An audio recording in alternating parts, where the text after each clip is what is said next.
from the outside world. The country's economy was in crisis. Poverty was rife.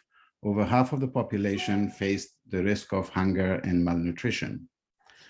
Afghan economy was heavily dependent on foreign aid. Almost half of the GDP and over 75% of public spending, including 90% of security spending, and 50% of the government's civilian ordinary budget came from outside aid. One can only imagine the devastating impact when the plug is pulled on any country so heavily reliant on only one source of income. But the effect of the Taliban's capture of the Afghan state back in August did not just end there, the termination of foreign aid. Trade dropped significantly in the early weeks, mainly due to the closure of borders. Public sector spending came to a halt. Thousands lost their jobs, and most important of all, the banking sector, the backbone of any functioning economy, all but collapsed. Then on 11th of February, the US president issued an executive order which, in the views of many, effectively expropriated the over 7 billion in foreign currency reserves belonging to Afghanistan's central bank, an entity with a long history itself, barely a quarter of a century younger than the United States Federal Reserve. But one would hope that Afghanistan's tragedy and humiliation ended with the economic crisis. The reality is, sadly, that Afghanistan today faces a full-blown crisis in every possible sector of society, from security to justice, from domestic politics to international relations. The war may have ended, at least in the shape and format that it had been fought for many years. However, a deep sense of insecurity, not only due to violence, but also hunger, deprivation, discrimination, and abuse, continues. Most Afghans, not just the so-called urban elite, are deeply apprehensive about Afghanistan sinking deeper into isolation, about losing their hard-earned rights and freedoms, and about the long-term prospect of a Taliban rule that holds no promise of adaptation or reform. Mm-hmm. Over the past 2 weeks, a series of so-called policy announcements by the Taliban about how they intend to govern Afghanistan has created an uproar among Afghans and across the international community, refocusing attention on issues of rights and freedoms, and on the fundamental question of whether the Taliban will ever become capable of governing.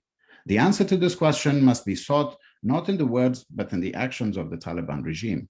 Many Afghans would make a simple conclusion: a government that's unable to help a country that's bankrupt and starving, and instead concerns itself almost entirely about trivial but very private matters in the lives of citizens, such as women traveling unaccompanied and men growing beards, is fundamentally unfit to govern.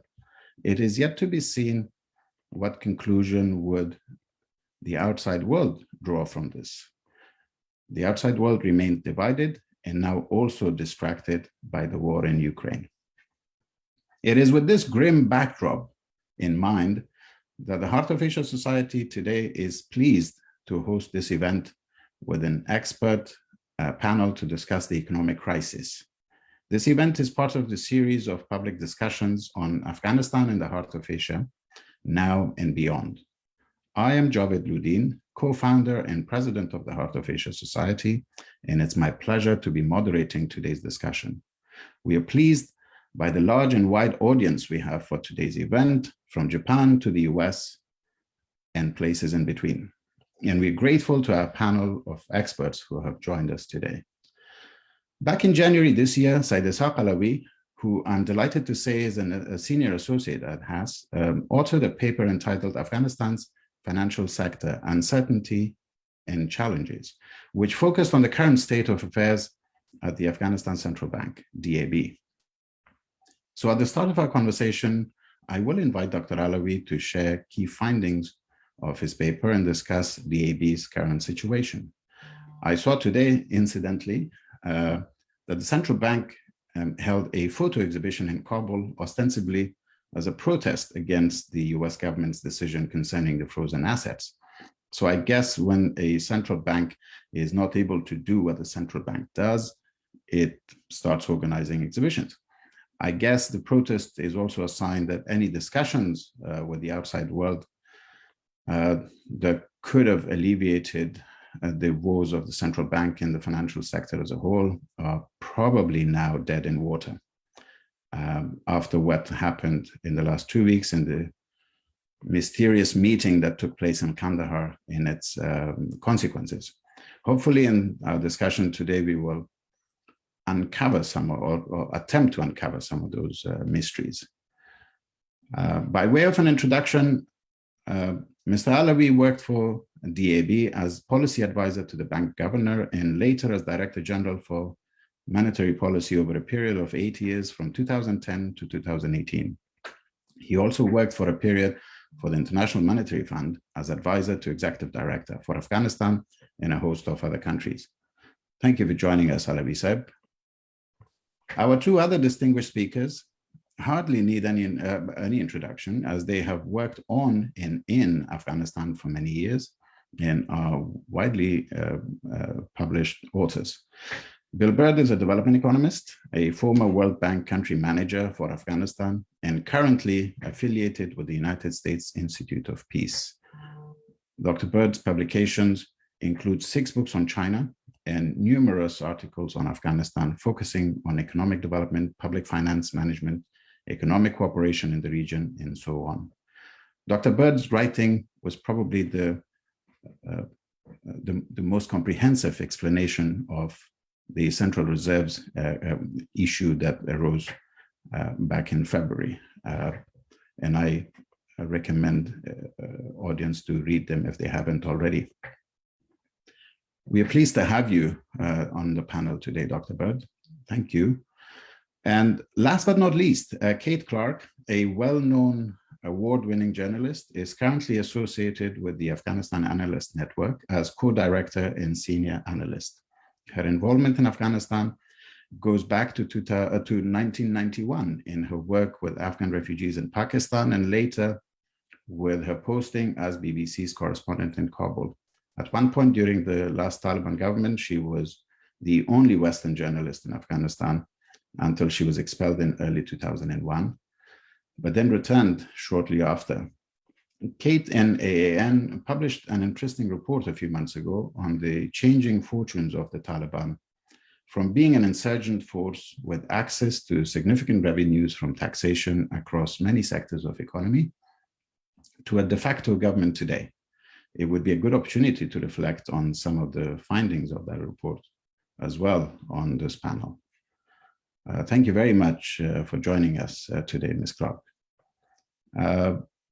The way I intend to moderate this discussion is that I'd invite each speakers to make some opening remarks, hopefully 5 to 7 minutes each max. And then they'll ask whatever questions or necessary clarifications that need to be asked from each speaker that has spoken. And once all speakers have had their initial remarks, then we will go to a general discussion, and then I'll open up the floor to questions from the audience. And now, without further delay, Alawi Saib, the floor is yours. Salam, and thank you very much, Deputy Minister Ludin Saib. Hello, everyone. It is great to join other two distinguished panelists today, Dr. Bird and Ms. Clark, in this timely webinar. Today, I'm going to talk about two key questions related to the financial sector. First, the prospect of the Afghanistan Bank as a central bank and regulator of the financial sector. Second, the prospect for the commercial banking sector. Before turning to these two questions, let me say a couple of words about the Afghanistan Bank's role in the overall economy. The Afghanistan Bank has an important role in the promotion of macroeconomic stability. It is responsible for price and financial sector stability. It is also the custodian and manager of the international reserve and regulator of the payment system. To give you a very quick sense of DAB's role in the economy, let me share a couple of statistics on the size of DAB's monetary operations, an area that I have been closely involved with. Over the course of the last 13 years, DAB has conducted foreign exchange market operation exceeding 30 billion US dollars. In this process, DAB has sterilized something close to 2 trillion Afghani excess liquidity from the market. DAB's capital notes open market operation was also roughly around 1.9 trillion Afghanis on a cumulative basis. The magnitude of these numbers can speak to the DAB's importance. The Afghanistan Bank's role under the Taliban, however, has been limited. Despite this, thanks to a functioning legal framework and technical level capacity in the bank, DAB has mostly displayed some level of resiliency in some areas. Excluding the impact of broad liquidity problem, DAB's banking operation and domestic payment services has mostly continued without much disruption, including in the important area of revenue collection.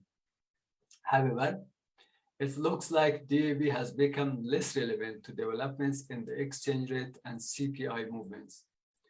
Despite recent market intervention, DAB has lost resources and it is not able to defend a managed float, which still remains the Afghanistan's de facto exchange rate regime. On the financial sector front, while DAB has continued its regular supervisory activities, it has mostly pursued a passive strategy in dealing with the growing instability in the financial sector. An exception has been an unannounced move of DAB to take control of operation in one stressed bank. Now, let me turn to the two questions.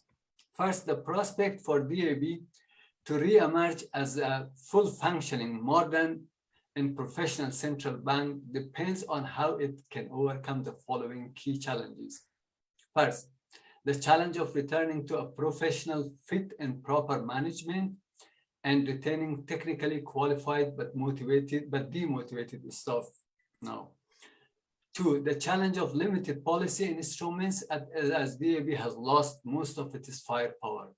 Third, the challenge of printing new banknotes and maintaining DAB's modern accounting and settlement systems. In addition, there is four serious uncertainties that influence the overall independency, credibility, and effectiveness of the central bank. The first uncertainty comes from the confusion about the Constitution of Afghanistan, which used to provide legal basis and legitimacy for DAB's actions and policies. The second uncertainty comes from the unclarity about the mandate and scope of the ongoing legal review in the Afghanistan Bank now. The third uncertainty is related to DAB's budgetary dependence on MOF. As now we understand, DAB has lost most of its resources of income. The fourth uncertainty is lack of public oversight in the absence of a parliament and unclarity about the future role of DAB Supreme Council, which is the governing body of the central bank, and re-engagement of independent external auditors. Thinking about the outlook for central bank's ability to deliver on its two key objectives, I believe that in short term, DAB may not face very serious challenges in areas related to its monetary policy operations, because there will not be much excess liquidity in the market due to continued revenue collection and low aid inflows. However, the main challenge is the growing financial sector instability, which now takes me to the second question about the prospects for the commercial banking sector in Afghanistan. As we know, commercial banking sector remains paralyzed by three related crises: A, a complete meltdown of confidence; B, a lingering liquidity crisis; C, an ongoing systemic bank run. Other challenges include potential complete loss of corresponding banking relation due to a FATF classification, and a disorderly conversion of banking system to a full-fledged Islamic banking system. These challenges are clouding the outlook for the survival of commercial banking sector. As a result, the landscape in financial services market is rapidly shifting in favor of a formal or informal hawala system. Against this backdrop, a number of weak banks may soon decide to withdraw their licenses or will be forced to close or collapse. A major problem here is that Afghanistan's resolution and recovery capacity, including DAB's ability to provide a lender of last resort support, is extremely limited. Now let me close my opening remarks by offering a few quick general suggestions for the central bank and the commercial banking sector. One, every possible resources now must be mobilized to protect the assets that belong to the people of Afghanistan. I mean the foreign assets. These foreign assets should not be used for any purpose that does not serve the interests of the people of Afghanistan.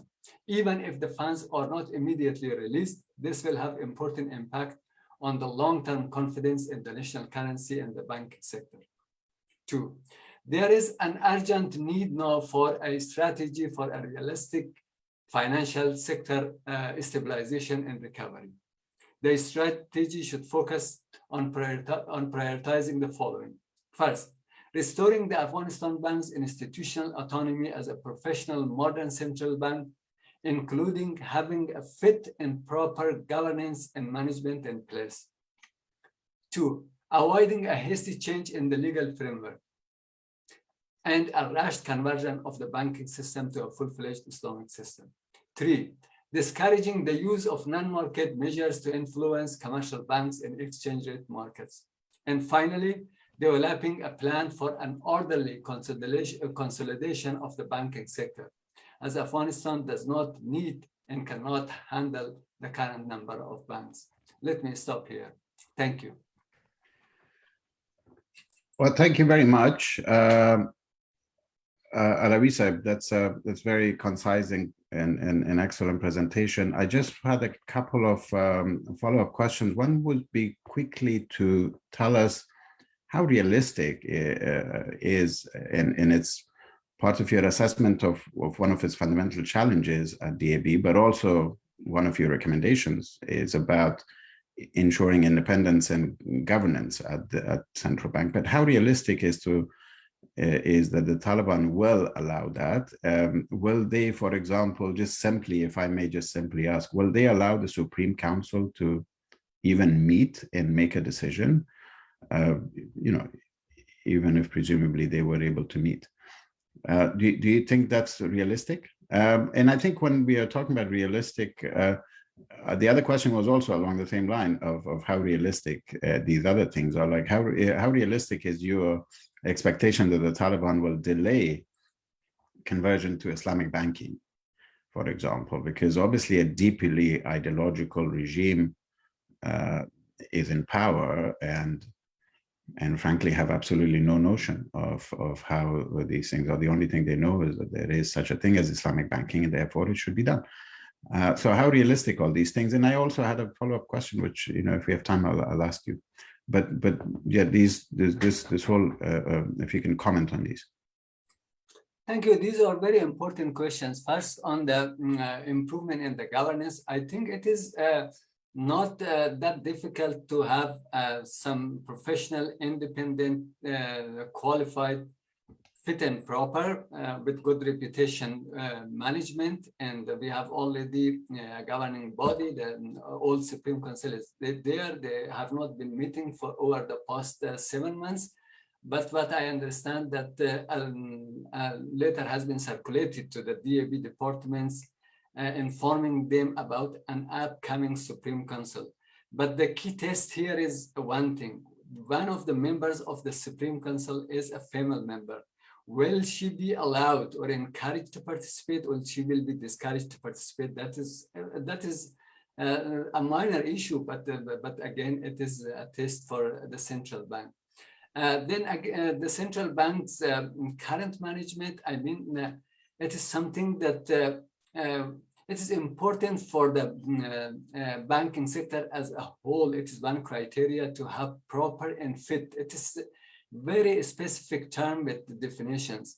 When you require all the commercial banks to have proper and fit management in their management, in their executive board, and you interview them and you test them, then it is not unrealistic to expect the central bank to apply the same standard for the central bank and have proper and fit management in place. On the question of conversion to Islamic banking, there is a couple of issues. First of all, a number of transactions has been suspended. Those that involve interest. So this has created some issues and problems. So there might be a tendency to rush towards conversion. But as I said, rushed conversion will create a lot of practical difficulties, and there is also no need to rush because already we have the Islamic banking windows in many of the commercial banks. We have already one full-fledged Islamic banking. So the central bank also does have one Islamic instrument for monetary policy purposes, which is called Al-Wadi'a, and it is operational. So I don't think there is a need for rush, but if there is a rush to amend the DAB law, when now you don't have the engagement of international organizations and other expert bodies, it would be, I think, hasty with a lot with consequences for the sector in the medium term. And very briefly, Alawi said, what is the role of the central bank right now in revenue collection? Does it receive the revenue that the Taliban generate from customs and from other sources today, or is it completely sidelined from that?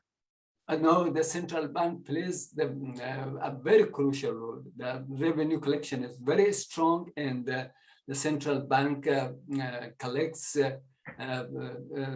basically most of the revenues, and it is centralized. We have the single treasury account of the Ministry of Finance active and operational. There is basically a lot of activities going on, and the central bank plays a very key role there. Okay, well, thank you so much, Dr. Alawi, for that presentation. Now, I think it's a good sort of segue to perhaps to invite Bill Bird to give us his remarks, and I would imagine that already that in that some of the issues that were raised would be addressed, in particular this whole issue of what's the world going to now do in relation to the discussion that were going on stabilizing the financial sector. But over to you for your opening remarks, Bill. Thank you very much, and thank you, Heart of Asia Society, for inviting me. I'm looking forward to the discussion. I'll be speaking in my personal capacity, and I'll actually try to complement Alawi Saib's very excellent presentation on central banks. So I'll try to cover somewhat other areas, and also keeping in mind that I'll be followed by Kate, who has done really, her institution has done tremendous on the ground work on the economic situation. So briefly, the economic situation continues to be terrible. There's no debate about that. There are some very small positive signs, some degree of stabilization of prices at a high level from past inflation, but nevertheless not going up further. And similarly, some degree of stabilization of the exchange rate. The harvest looks like it might be somewhat better, which is really important, especially given international developments related to wheat, and Russia being the largest and Ukraine the 5th largest exporters of wheat in the world. There's going to be big fallout there, and the more wheat Afghanistan can produce domestically, the better, and as well as more generally food. And some revival of trade in the last quarter of last year. Again, went down very sharply during the Taliban and immediately after their takeover, but some degree of revival, especially on the export side. And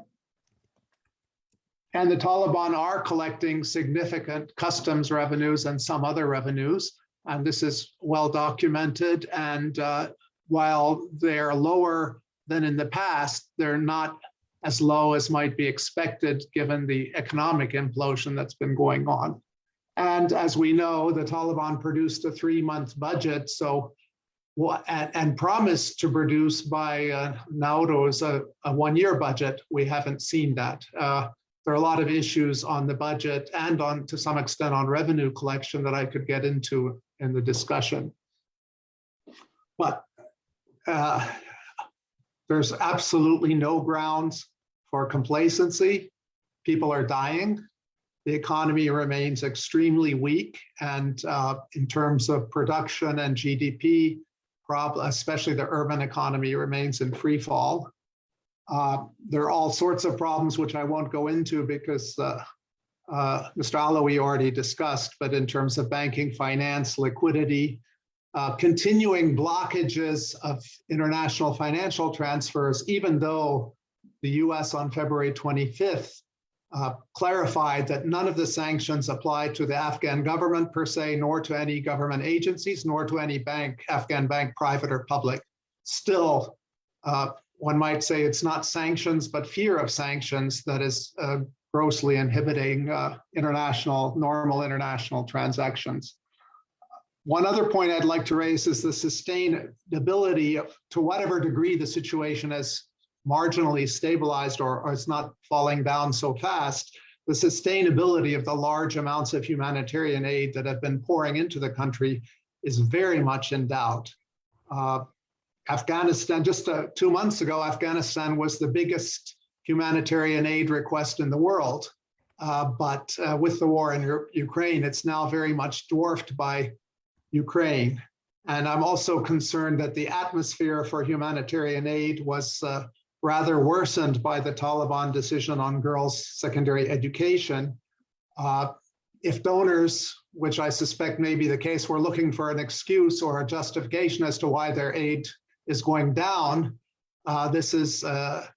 this provides them with a very good excuse. And we could get into the issues around the donor meeting. I'm frankly a little bit surprised personally as to why it wasn't postponed.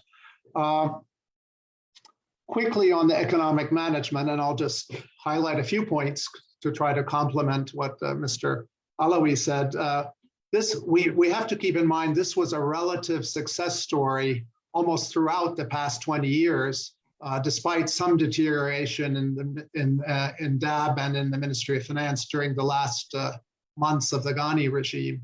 But it was generally a success story, I would say, up until the last 6 months to 1 year.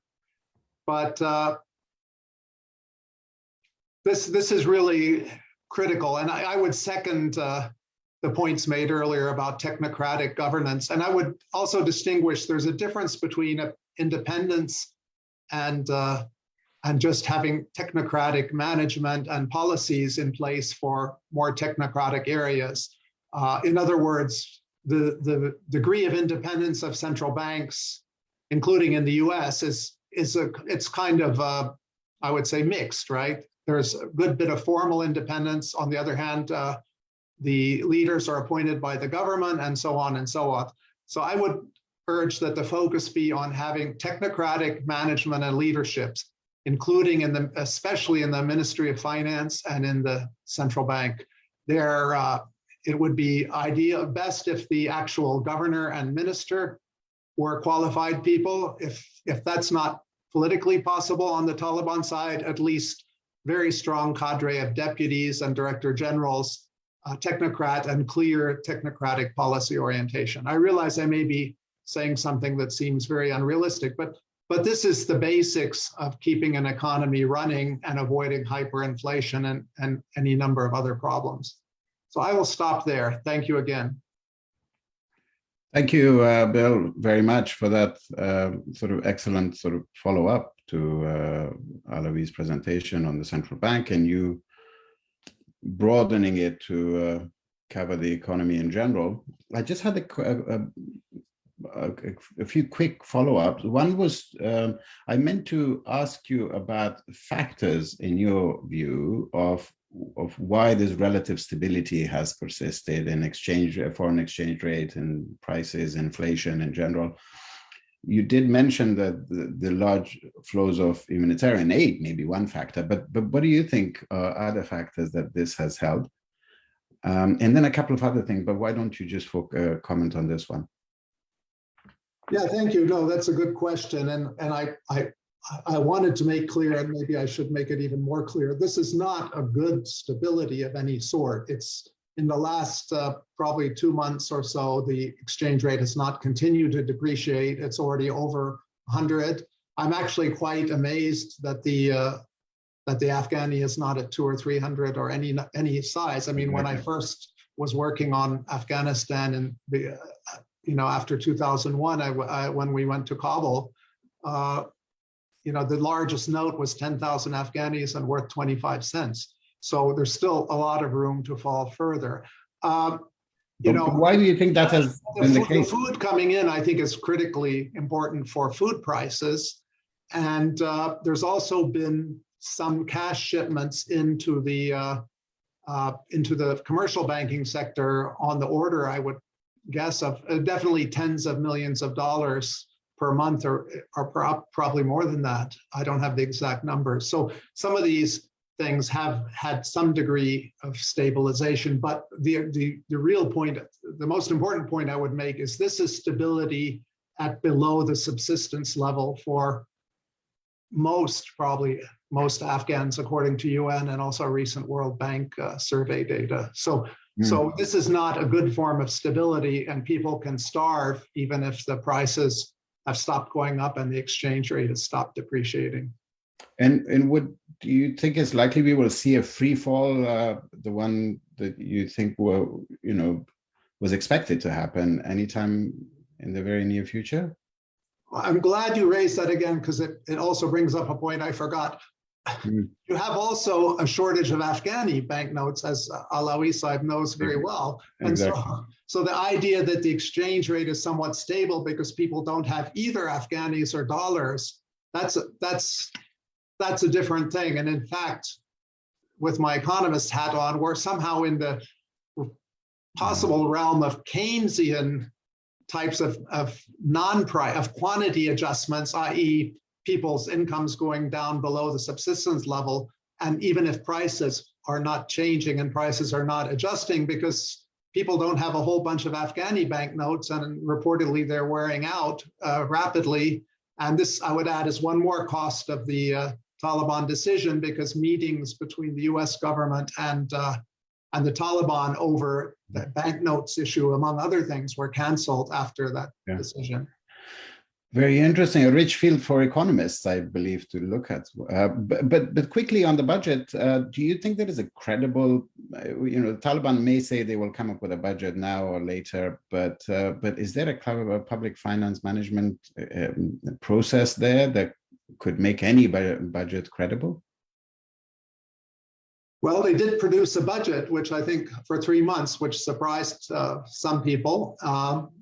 Perhaps it was mainly due to the remaining technocrats in the ministry, where I think there's somewhat more technocratic presence remaining in MOF than in DAB. But right now it seems like, there's no question that they could produce a credible budget. It would raise issues even more on the expenditure side than on the revenue side. For example, the 3-month budget provided funding for education, yet donors seem to express willingness to double fund it and then allow that money that was in the budget for education to be switched to whatever, prisons, justice, security, any number of Taliban priorities. And I don't think donors fully understood this. So having a budget, and a credible budget, would be very useful. And it should also include on the revenue side revenues the Taliban had been collecting even before August 15th that are not abolished. As I understand, the Taliban customs revenues have been consolidated into the national customs revenues, which is actually maybe also partial explanation as to why those revenues are holding up better than expected. But there are many other Taliban levies and taxes that were levied earlier, which, if they're continued, they should be consolidated into the budget. How realistic this is, I don't know. I think there's some remaining technocratic capacity and some perhaps could be brought in, but it really, a budget is an expression of the political priorities of a government. Yes. And we don't see that happening. I mean, they seem unable to be clear in terms of a whole bunch of policies, and the budget would obviously reflect that.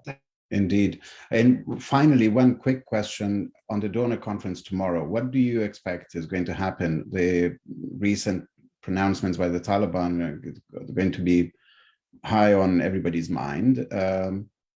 Will we see, and also Ukraine just being there, another occupation for the donor community? Are we going to see any commitment, a real commitment, tangible outcome from this? Well, there'll be some pledging number, which those pledging numbers always have a bit of water in them, in the sense that there's a gap between what's pledged and what's committed and what's delivered and so on. Before Ukraine, I think there was probably a case that the request was excessive. Now, with wheat prices up so much and other costs going up, it's probably less excessive than it was. But and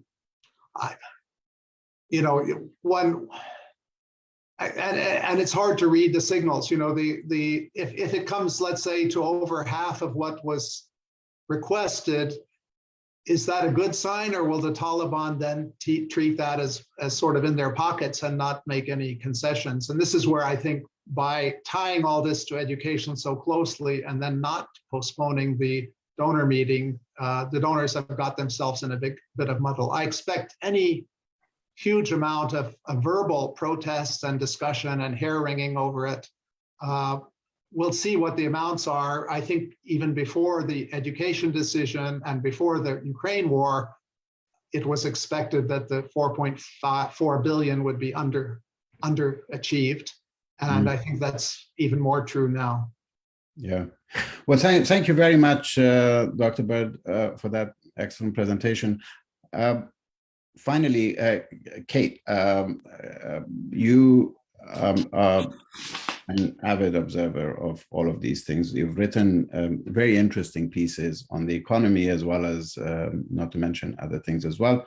So I'll hand over to you for your overall for your remarks. But there are, I mean, I'm sure the humanitarian situation, which was only, I think, addressed in passing and by the previous speakers, perhaps if you could focus on that. And also, just what do you know as a journalist with a keen eye, what happened in Kandahar in that? If you could, somewhere in your remarks, if you could tell us a little bit about that mysterious meeting that changed so much, that would be great. Lovely. Thanks very much. And it's a delight to be here and to come after two such interesting speakers. I've been taking my own notes of what you've been saying. So I'm not an economist, and what I'm going to be talking about is political economy, which is how the economy and the political systems relate to each other and influence each other. And Afghanistan has a huge problem, and it predates the fall of the Republic, and that's that it is what economists call a rentier state. So, and it's a rentier state of extremes. What that means is that instead of a country relying on its own production, its own work, Afghanistan has relied on foreign income that has been unearned.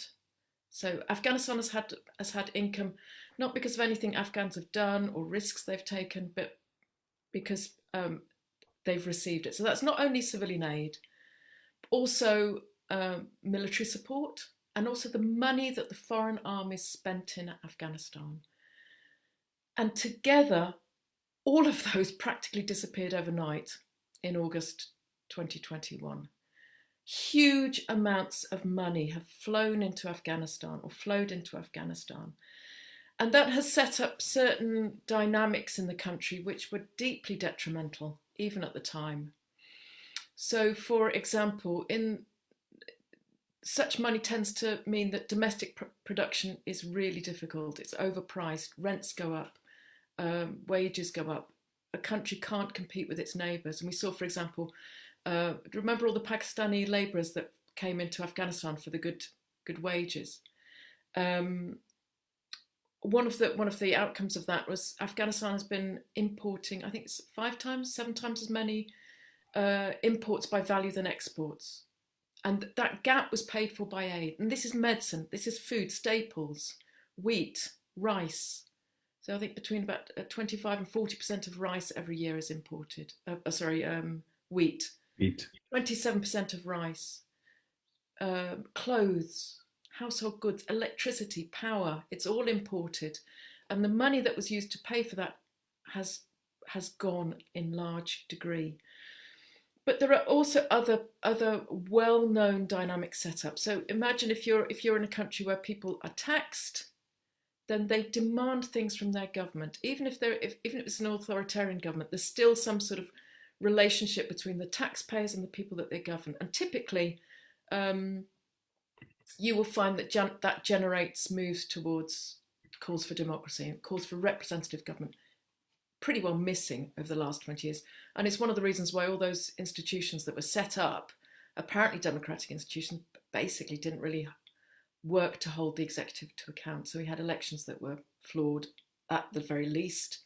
We had a parliament that was just mainly concerned with, I would say, with honourable exceptions, many of the MPs were concerned with feathering their own pockets. What should have happened was that what's called rent, that unearned foreign income, should have tapered down gradually. The Republic should have made preparations for dealing with the diminishing aid in particular. Not much was done. The Ghani administration did collect more taxes than Karzai had done. There were some reforms at the Ministry of Finance, but they were deeply resented by other people in government and by the MPs, fought every inch of the way. So what happened was you had a very corrupt, inept government that fell in August. And you've got a government that is less corrupt. We can see that with the revenue figures. There's less trade, but they're collecting a large proportion of customs revenue than the Republic did because, well, previously there was a three-way split between the Taliban, the government, and corrupt officials. Now it's mainly going into the treasury. But you've got a country that's still set up to rely on that foreign unearned income, but without the income. What does that mean? Collapse in the economy. And we've done research.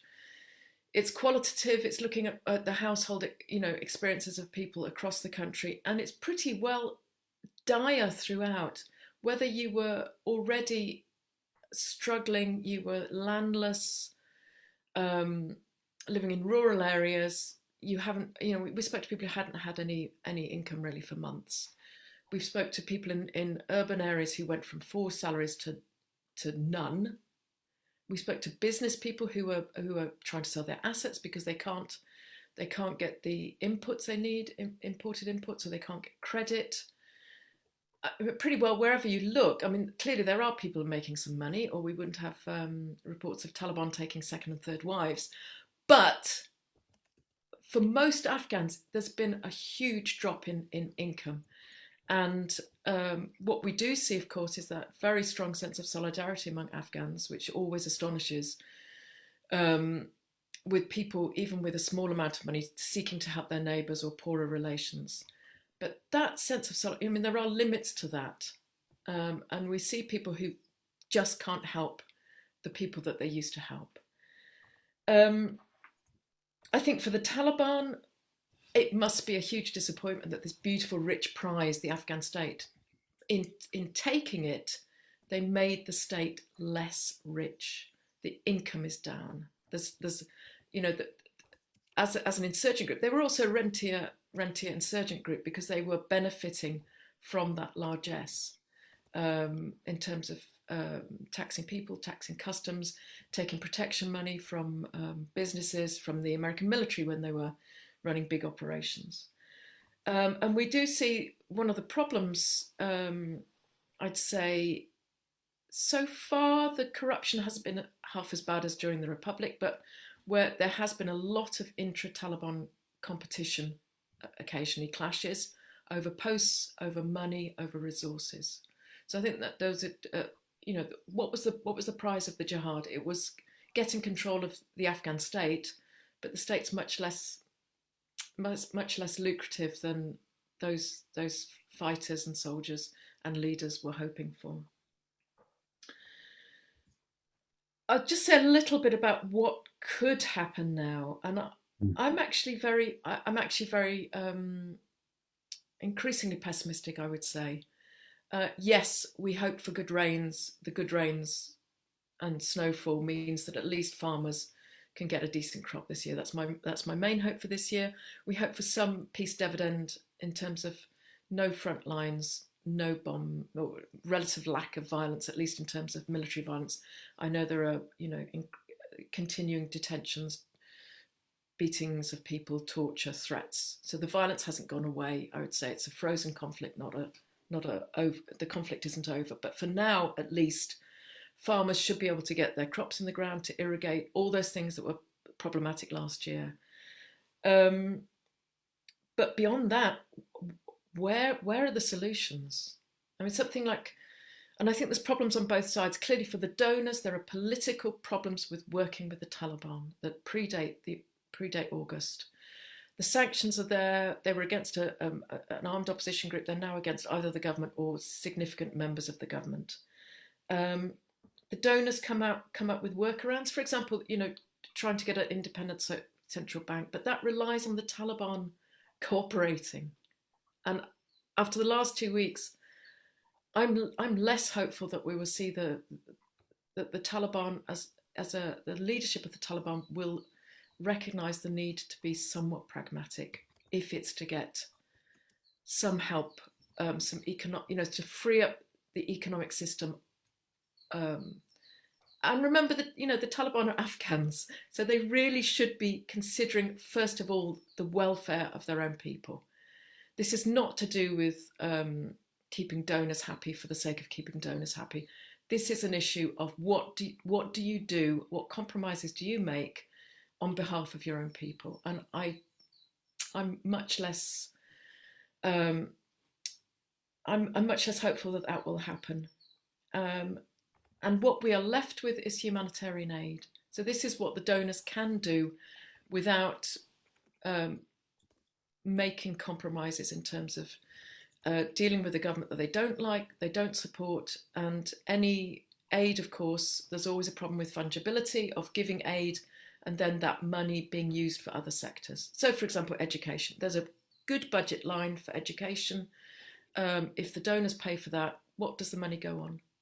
Intelligence, building up an army, into people's pocket. We don't know. So I think it's a huge and actual problem for donors. It's a real problem. It's not ideological. And humanitarian, of course, doesn't really solve anything. It keeps people alive, but it doesn't solve anything. So you've got these huge structural problems, and there are not the tools either from the Afghan government or from donors or from within Afghanistan to really start to deal with those. And I think I'm up for my 5 minutes. So if you want anything else. Yeah, no, I think it's a great presentation. Thank you so much, Kate. I just wanted to very quickly, I mean, you very conveniently ignored my question about Kandahar. So I don't know whether you still want to comment on that. Yes, I can do. I just felt that you were wanting me to wrap up. Right, Kandahar meeting. It was a big meeting. It was supposed to deal with... Very quickly. Yeah, as we understand it, and guest author Ashley Jackson wrote about this yesterday on the Afghanistan Analysts Network website, worth reading. So the schools were ready to go back. Children children's parents had bought them books and uniforms. The girls turned up for school on the 23rd, the first day of term, the older girls at secondary schools. And then there came this order that the schools weren't opening after all. So huge distress, huge disappointment from girls and their parents and teachers alike, and despair, I would say, amongst many. Why this sudden change of heart? There had been a meeting in Kandahar in the last few days of the last year of the Afghan calendar, just before Nowruz, and it was expected that there was a consensus that the older girls would be allowed to go back to school. A group of conservative, ultra-conservative ulama, apparently from the south, were unhappy with this. They have felt sidelined, and this was, I think, partly they had real problems with girls of marriageable age being out on the streets when they should be secluded at home waiting to get married. So I think there are sort of, I mean, you can't call it religious because Islam really values education, but it's somehow to do with women's modesty, which is wrapped up with religious convictions. But more than that, it was to do with these people feeling sidelined, and Supreme Leader Amir al-Mu'mineen Hibatullah sided with them, either out of conviction or because they're his people, his faction within the Taliban. And the order came down from on high that the girls should not be allowed to go to school. So I would say it's partly office politics, you know, which faction is ascendant, who gets to call the shots. And also, of course, this long-running problem, I can't say it a problem, but education being used as a political football. We saw that with the early communists, forcing co-education, forcing grown women to have literacy courses. We saw the Mujahideen attacking government schools. We saw the promotion of education under the Karzai government as a sort of Western value, and the Taliban reacting to that, firstly by attacking schools and teachers, and then actually seeing that there had been a sea change amongst the population. People do value education now across the board for their boys and increasingly their girls. So I think there is this huge demand for schools, including among some of the Taliban leadership, but it's been sabotaged by this small group. And you know, in another country, we would have 100,000 people out demonstrating on the streets, but Afghans are really, really scared about protests. So.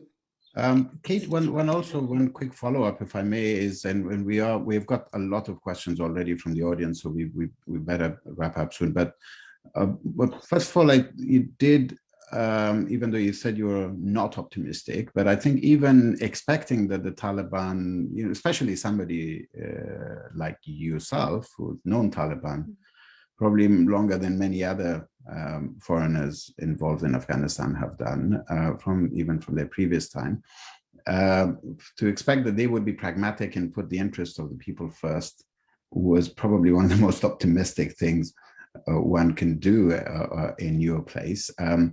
So I guess I don't know why did you expect that they would do that? Group like the Taliban. I wasn't expecting it. I wasn't expecting it. I'm just. You were hoping against hope. The government should work for the interests of its people. That's absolutely, ideally. The Taliban doesn't.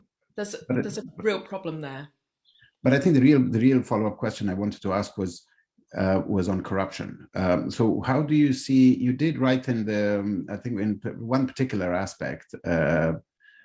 Even though in other aspects, I think it's probably yet a bit early to see how sort of corruption permeates now through the ranks and the Taliban and their government, if at all. But I think there's one respect, and that's in your paper, you did discuss, on changing fortunes of the Taliban, you did discuss that they were collecting revenue. They are collecting it now as a government. And is that being handled in a transparent manner and okay? And generally, what do you hear about the state of corruption in the country right now?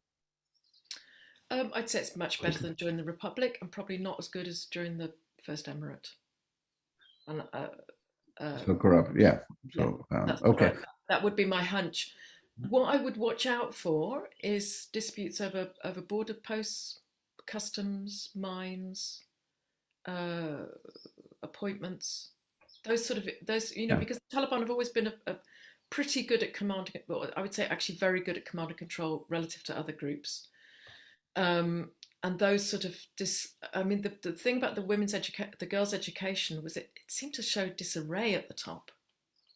And the sort of factional infighting that we've heard about, rumored, came out into the open. So I would be watching out for conflict over resources as one indication, if it comes, of trouble at the top and not being able to keep the The problem is with a group that's been fighting, you've had one aim. It's been quite the Taliban have been really single-minded about what they call the jihad, winning power. But now it's a group that's been military since its inception, and now it's governing. That's a very, very different task, and it puts different pressures on the movement as a whole.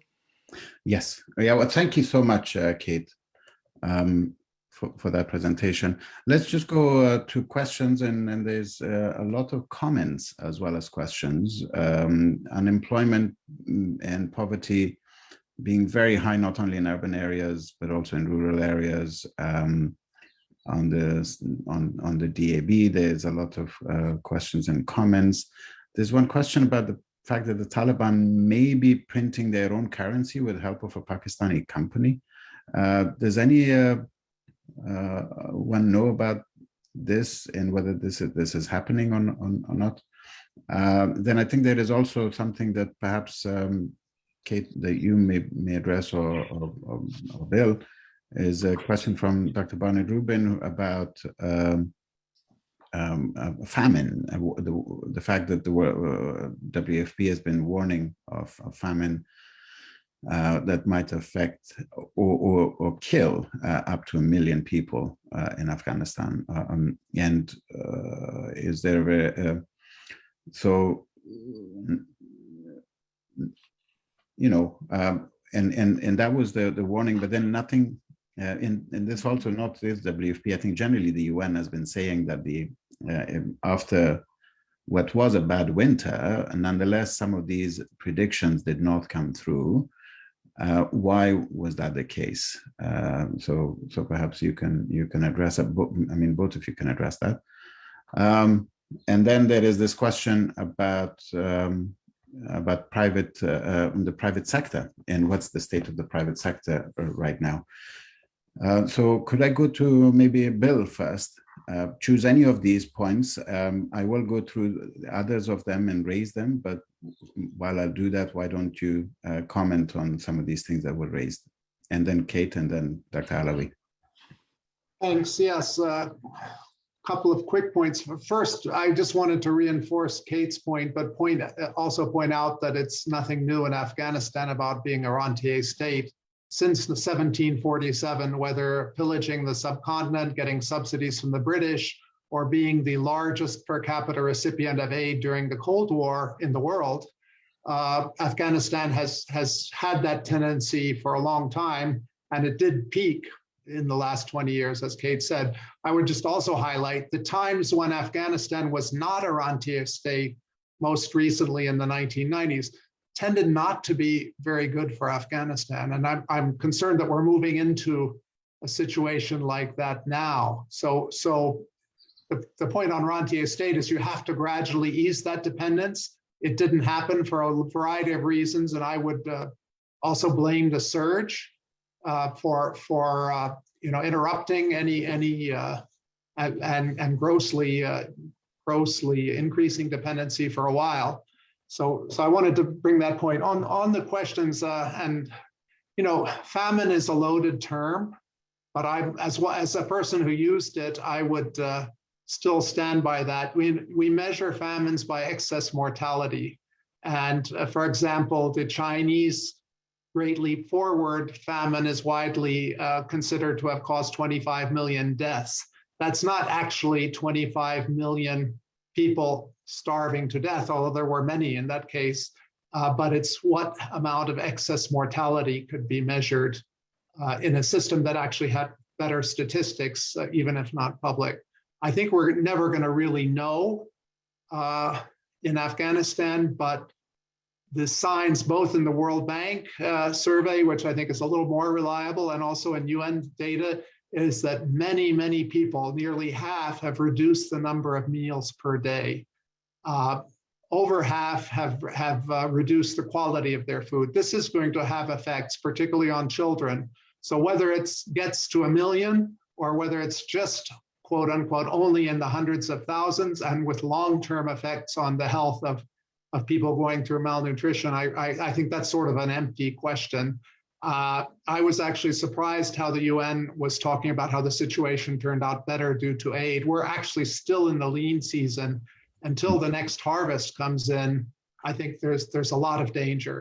And I did see WFP is running out of money to buy food. So it's not a long-term solution, but I would say we shouldn't pat ourselves on the back that things are somehow better than expected. In other areas, there's so many rich and valuable questions. I just don't know which ones to take, and maybe I better stop right now. Okay, well, why don't I come to you, Dr. Alawi, first to address this currency issue, whether there are new currencies being printed, but there is also this question about commercial banks and how long they can survive. It's a question from Weiss Khitab, and then there are, and then I'll go to Kate with questions on the, on the humanitarian situation, perhaps. Dr. Alawi? Thank you. On the question of printing banknotes in Pakistan, that's something that I'm not aware, and I don't believe in near term there is not actually a need for printing money in Pakistan. And I don't think there is a technological capacity to print that quality with that security feature that Afghanistan's banknote has. And it was under the design in the process of being printed in Europe. And therefore, with the current revenue collection and things going on, I don't think the central bank will be eager to print money in Pakistan in the near term, but there might be some factions. I have heard about tendency in some other factions that have expressed their desire that if they are not to print money internationally, then probably they would go to the neighboring countries. But I don't think the technical people at the central bank who are there, they will be eager to allow that as long as they can. On the issue of the commercial bank, I think commercial banks for now, the fact of the matter is that most of the commercial banks have turned to narrow banks. They have turned just to providing withdrawal services, and that is on a limited basis. So they can survive for now because they also have downsized a lot. They have closed a lot of their branches, they have laid out their staffs, so they have brought down their cost considerably. So as long as there is not pressure, an extra pressure, most of the banks will be able to survive. But in general, I think if the situation continues like this, many of the big banks will turn to non-going concerns and their liabilities will exceed their assets. So they will have to basically either be put under receivership or conservatorship, or they withdraw their licenses. Well, thank you very much. And to Kate, so other than that question about the humanitarian crisis and why basically Bernie's question on the in your comments as well, there is this other sort of related question from Arif Dostiar that says, if the humanitarian life-saving aid work could be depoliticized, or so some people thought until recently, but now with this other issue of girls' education and fundamental human rights issues that are there, how can donors really continue with humanitarian aid, without addressing those concerns? So on the humanitarian side, but I would also like you to maybe tackle that question from Ibrahim Khan Jabbar Khail on the private sector, the role of the private sector right now, and what state it is in right now. So, Kate? Yeah, I was actually going to first talk about employment. I think it's a really good question about jobs. And we've seen the absolute collapse of jobs in someone like Kabul. I mean, someone like Kabul, what does it do now? I mean, so many people in Kabul were employed either directly or indirectly because of the foreign presence and the aid presence and the presence of the government. Mm. What does a city like Kabul do anymore, given the collapse of the economy? But it goes beyond that. And if you look at how the economy has changed in the last 20 years, most families, it seems, in rural areas are not just supported by agriculture. So you look at the household, and yes, they'll be growing some food, but they'll also have, a brother working in the city or in Iran or somewhere else. There'll be a portfolio of income coming in.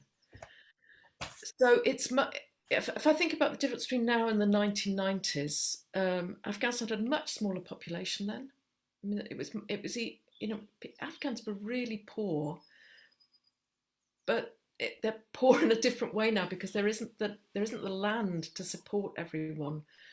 If I think about even in somewhere like Kabul, families often had a little bit of land somewhere, just on the outskirts of the city where they could grow a bit of food. That's gone. The assets that households have are much. If you haven't got that income coming in from jobs, it's really difficult to see how you survive with a bigger household on the land.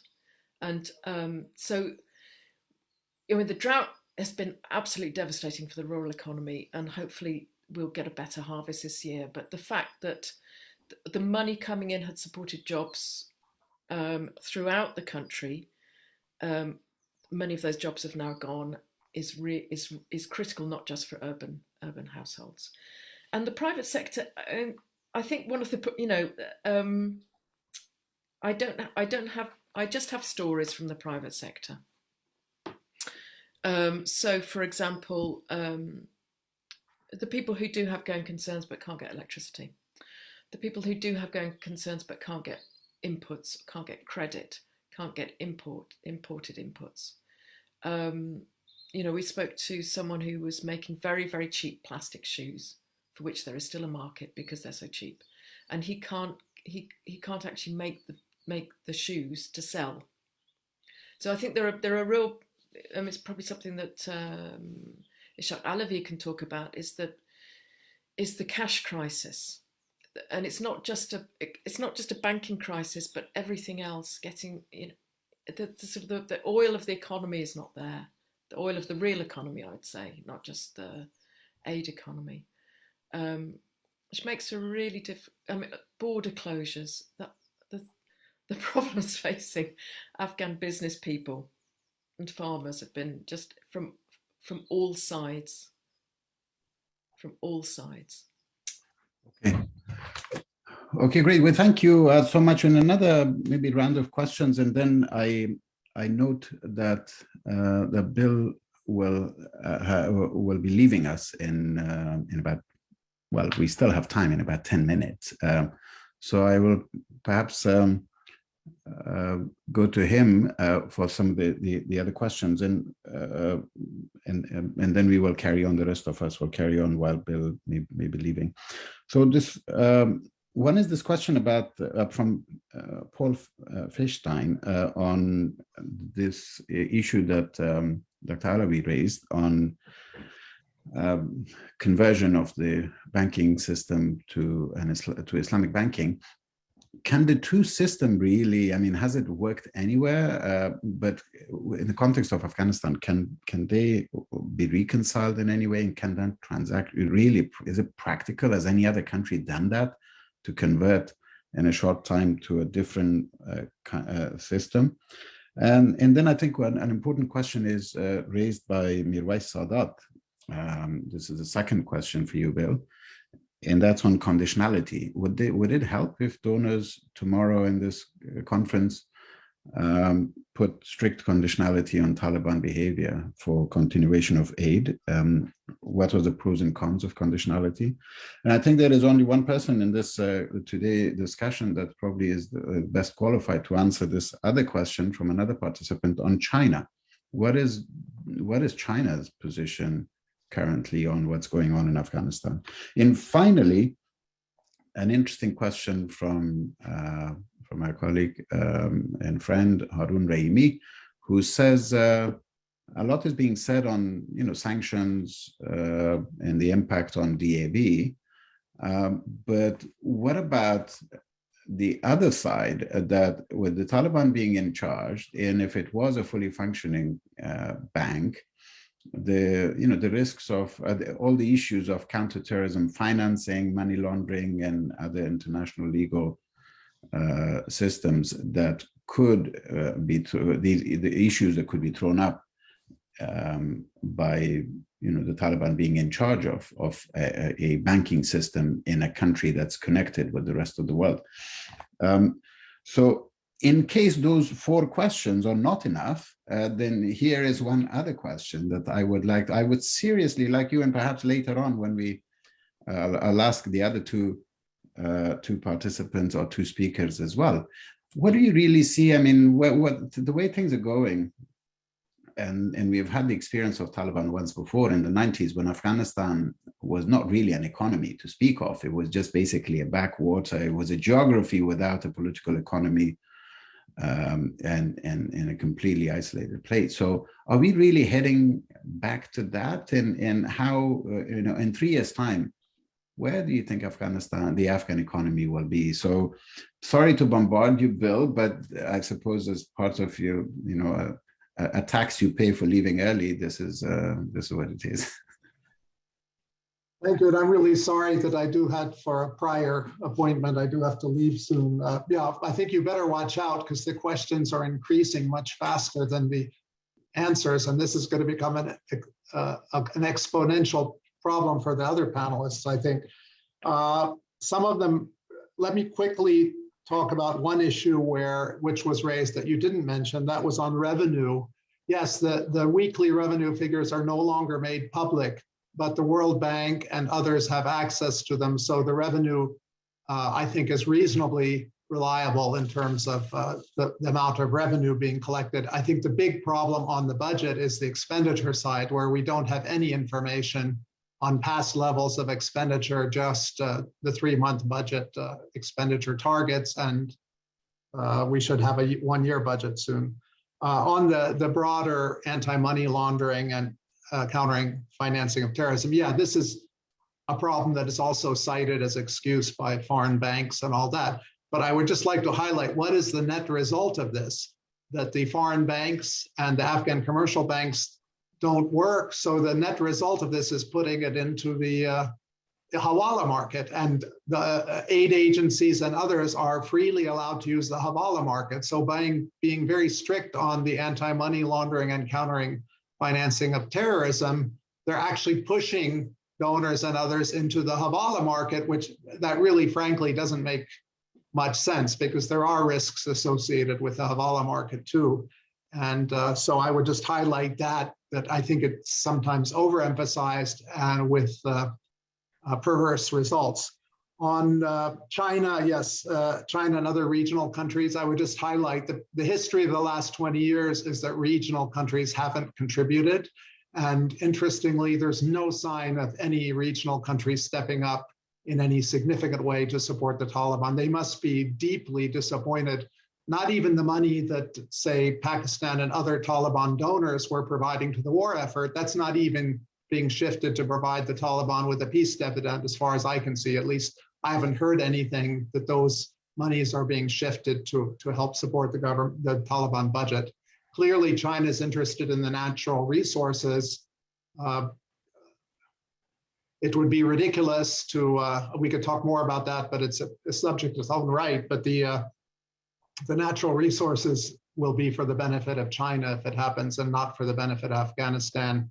Economists like me, when we hear about relying a lot on natural resources, we cringe because it's a resource curse. Countries like Nigeria were far better off before they discovered oil than after they started exploiting it. So I would highlight, but the interesting thing is, I think these regional countries don't have a tradition of providing support to the budgets of other countries, and they're certainly not supporting the Taliban financially in any major way.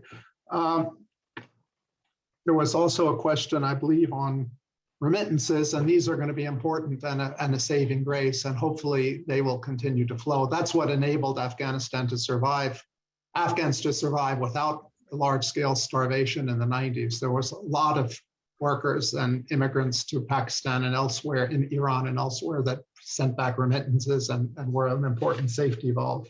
I think if the situation worsens, then there's also going to be no alternative for people to leave the country. I mean, that's one of the best ways that they can become more accessible to humanitarian aid at lower cost, and also potentially send remittances or find other work. Obviously, that raises political problems.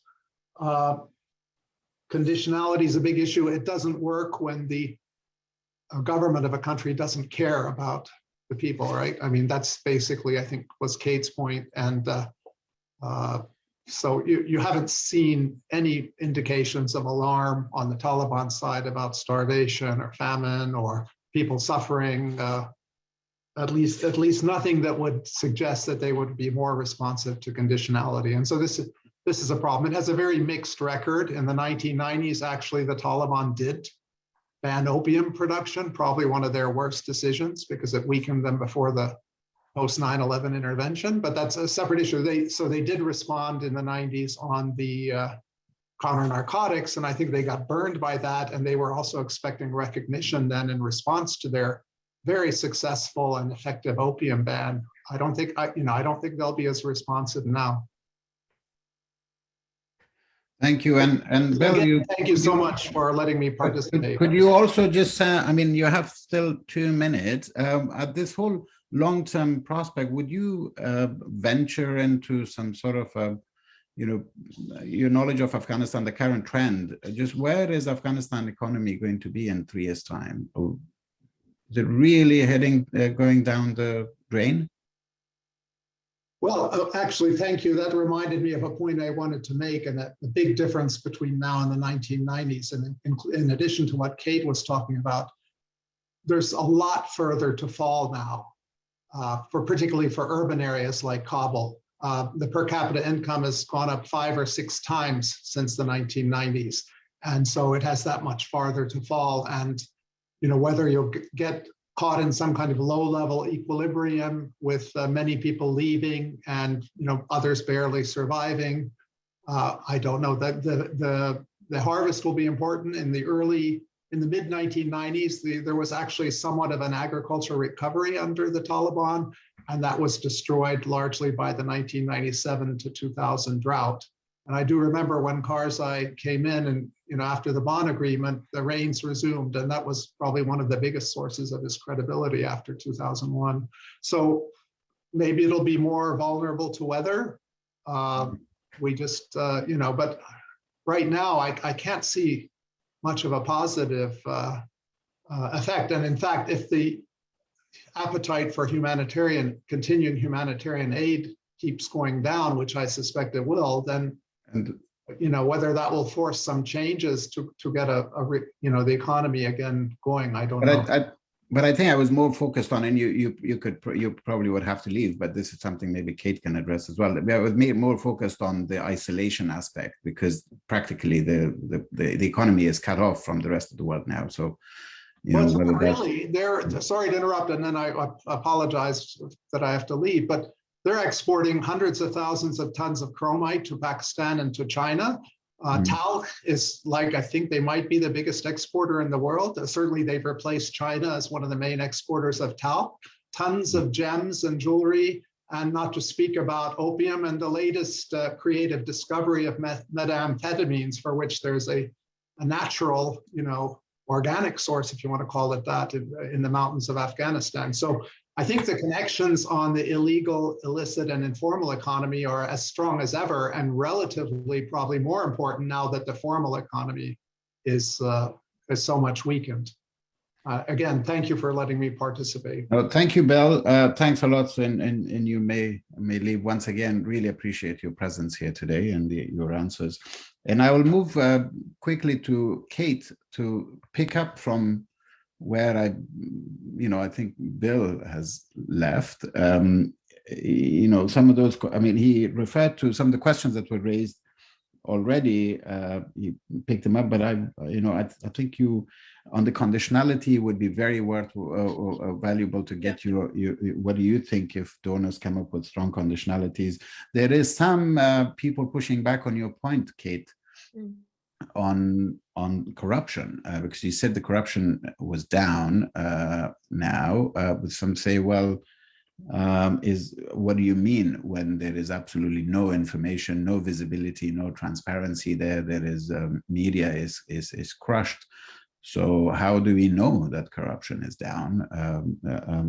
And that pushback was from Tara Moayed, one of the participants. And no, and perhaps maybe to comment a little bit on whether remittances, which Bill commented on, but you as well. And then there are a number of questions later, which I would go to, but you can comment on any of those questions that are there, and then I'll go later to something like the customs revenue, which we have reasonably good data on. There's less being sidetracked than before August. It's not entirely, but also some of the market surveys from business people about paying bribes that the World Bank and others have done seems to be less. We don't know about some of the major issues, like paying for jobs in the government, kickbacks from contracts. Again, I would agree that there's no data, but I think where there is data, it suggests that corruption is down, but also that it's, the Taliban are not the Taliban of the 1990s when they were, I think, there's more corruption than there was then. So I would stand by that.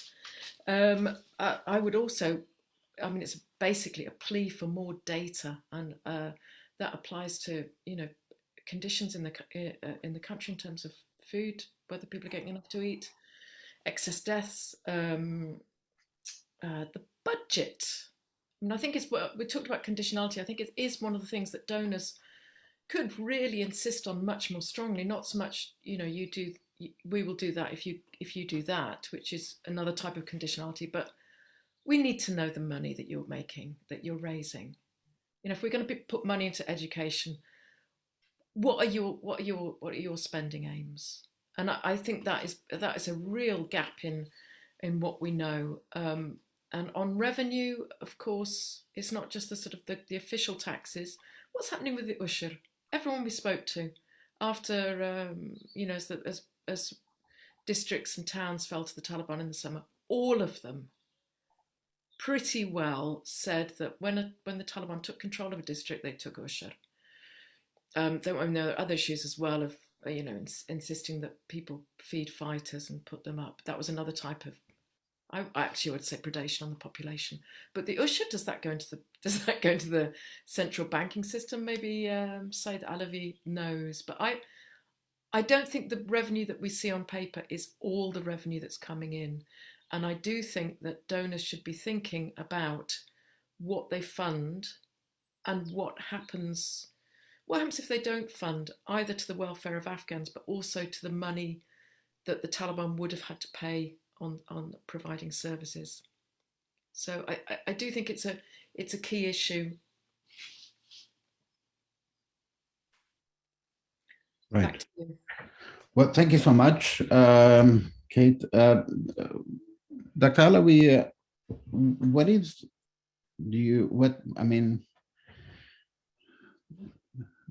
coming back to the central bank, and I think Bill addressed this question in a more general way about the fact that the economy, especially the illicit aspect of the economy, is not only continuing but thriving. But my question was really more about the fact that when a country is disconnected from the rest of the world, and financial transactions terms, what is that going to mean in the long term? Do you see? How do you see the future of DAB? Not just banking in general, but specifically about the future of DAB. And where do you see in 3 years' time we will be looking at?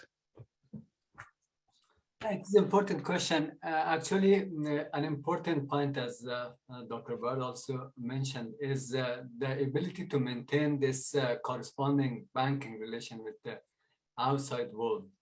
For Afghanistan, it took many years actually to come out of the gray list and be in the out of classification. So that was very important, and it was an important effort. But now that is basically at risk. If Afghanistan falls back, which I see if the situation continues like this, Afghanistan will fall back. Although the current geopolitical tension, the humanitarian consideration may delay a quick decision on Afghanistan, but from what we see, there is basically no contact, no connection between the FATF and regional agencies like APG, which are the regional FATF bodies governing and organizing and coordinating anti-money laundering and counter-financing terrorism activities and cooperations. So Afghanistan is cut from those cooperations. So it means that probably Afghanistan will join in the list of countries like North Korea, Iran, and probably Syria. That will have a huge impact on the overall banking relation and the inward, outward outflows. So there was a mention of remittances. And we heard that the banking sector, commercial banking sector, had a really challenging time bringing the remittances that many people had sent, and that was to be channeled to the commercial banks through the international banks. So coming back specifically to your question about the Afghanistan bank's outlook in 3 years, if there is no improvement, if there is, if the safeguard mechanism are not restored in the central bank, I think the situation will deteriorate further, and we will have a central bank that not only have lost the gains that was achieved, but it will again turn back to an empty shell, probably competing or engaging in commercial banking activities, or just the only thing that remains with it will be the banking operation and printing banknotes. So it will not have a function of monetary policy. It will be very weak on enforcing regulation on the commercial banks, and overall supervisory role will be very weak. Okay, well, great.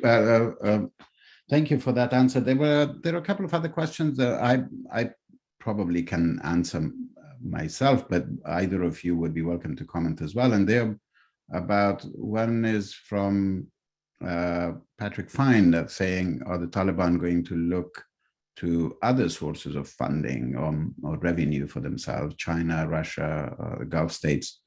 And I mean, what I would say is, from my own experience, that I think nothing will replace the United States and Europe as a donor to Afghanistan, whether that's whether it's on the humanitarian side, or whether it's generally for development, which was basically the sort of umbrella under which the Western world funded developments in Afghanistan. These countries that you mentioned are, rich, but they don't have an established a track record or a history or a tradition of being donors. So when it comes to, so they may have influence in other areas that far outweigh their weight as a donor. For example, politically speaking, they have a lot of clout. Economically, perhaps even in trade, they will have a lot of influence. But when it comes to actually giving money to a government or to a project, they generally tend to be extremely small players. China, for example, I think the latest announcement was committed something like $30 million, which I'm sure you agree is a negligible figure. So I don't think the West in general, particularly the US as the largest donor, and to be followed closely by Europe as the second largest, is irreplaceable. The other question was about what then region, also about region, is from our own colleague Sabir Ibrahimi, what Central Asia or the rest of the region can do to help Afghanistan in the current situation. And I think I'll just repeat that it's not whether what they can do. I think primarily as a focus of our conversation is on economy. I think trade is very, very essential to make sure that it flows. But I think more importantly, what I would say is that they have more influence right now on the domestic politics in Afghanistan, on the Taliban's ability to open up the political framework and become more inclusive. And they should really unite and push the Taliban towards that outcome. But sadly, I think right now the region is too divided to be able to exert a unified sort of influence in that direction. But just before I invite both speakers for their concluding remarks. I actually have to leave now. I've got another meeting. Okay. Any concluding remarks before you leave? No, I'm hoping 1401 will be better than 1400 for Afghanistan. But you know, hope is born in even dark times. So wishing everyone the best who's out there. Thank you so much for a really interesting discussion. I learned a lot. Well, thank you. No, we appreciate a lot, very much your contribution, and yeah, so hope to have you in our future events. Thank you once again. Yeah, thank you. Thanks, Kate. Bye-bye.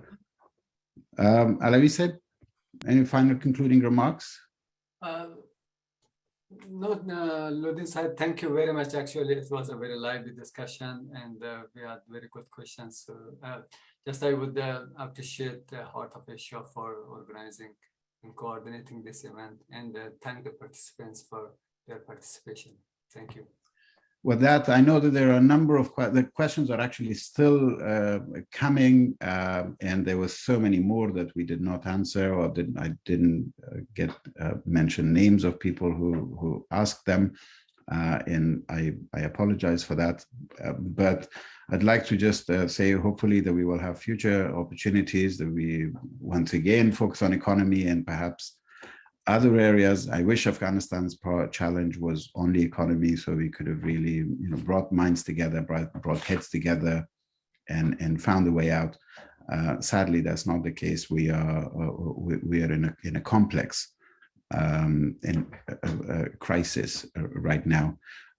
So we will be, but the focus on economy should not be lost while other issues are capturing the limelight. I'm very grateful to the speakers today, and also very grateful to the participants who joined us from different parts of the world.